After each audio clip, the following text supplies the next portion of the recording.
ഹൈറേഞ്ചിൽ ഒരു കാലത്തുണ്ടായിരുന്ന പാക്കറ്റികൾ വിസ്മൃതിയിലാണ്ട് പോകുന്നു. ചമ്പൻ പാക്കുകൾ സംസ്കരിക്കുന്ന കേന്ദ്രങ്ങളാണ് പാക്കറ്റികൾ. പാക്കറ്റുകൾ നൂറുകണക്കിന് തൊഴിലാളികൾക്ക് തൊഴിലും നൽകിയിരുന്നു. പാലക്കെട്ടുകളിൽ വിരലിലെണ്ണാവുന്നവ മാത്രമാണിപ്പോൾ പ്രവർത്തിക്കുന്നത്.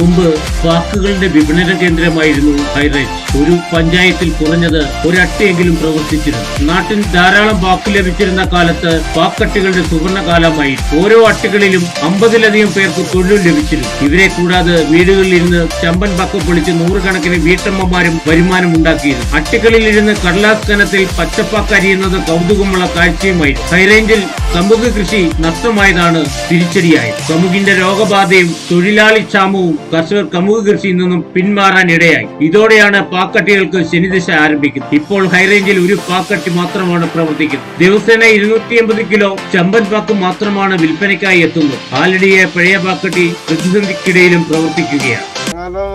തൊഴിലാളികളില്ല, പിന്നെ നഷ്ടം വന്ന് നിർത്തുന്നവരുണ്ട്.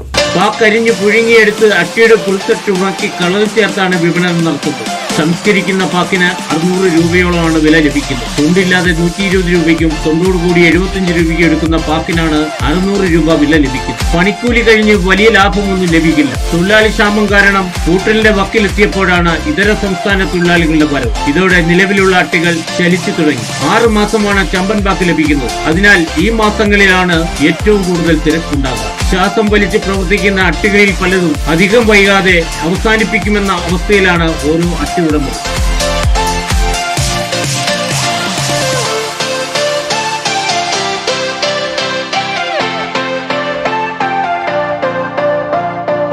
K Jayakumar, Idukki vision news, Ayyappancoil.